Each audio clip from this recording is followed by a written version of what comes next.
Әдебиетті оқу 3 сынып 44 сабақ. Егер де менің каналыма тіркелмеген болсаңыз, тіркеліп алыңыз. Күнделікті жаңа сабақтар салынып отыратын болады. Бүгін біздер мәтіннің жалғасын ары қарай оқимыз, жалғастырамыз және талдаймыз, сұрақтарға жауап береміз.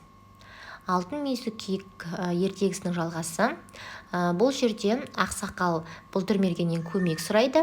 Бұлдырмерген оған көмектесуге бел байлап жаңағы айдаһармен шайқасады. Айдаһарды жеңіп, бұл бүткіл жаңағы барлық халықты айдаһардан құтқарады. Шал оған көптеген асыл тастарды, байлықты беріп, ауылына аттандырады. Бұлдырмергеннің ауылы да әлденіп күн көрсін жөндейді, қысқа нұсқа. Енді мәтінге сүйеніп, суретке қарап бұлдырмергенге мінездеме бер. Киімі сауыт сайман сайланған, қолында 100 құлаш алмас семсері бар. Аңшылығы мерген, атақты аңшы.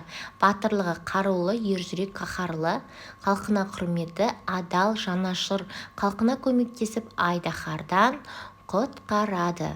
Міне бұлдырмергенге біздер осындай мінездеме береміз.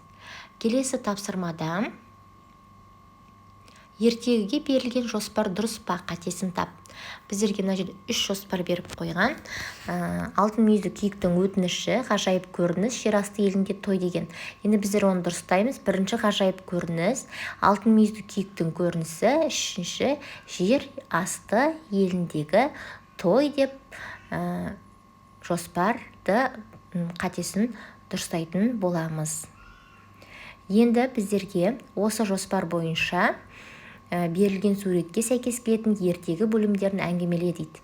Бұл ертегінің жаңағы суретке қарасақ, басы, ортасы және аяқталуы.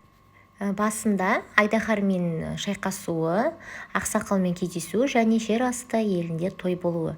Енді 5-ші тапсырмада бұлдырмергеннің жер асты халқына пайдасы тиді. Сен өз қалаңа, жеріңе қалай пайдаң тиеді дейді.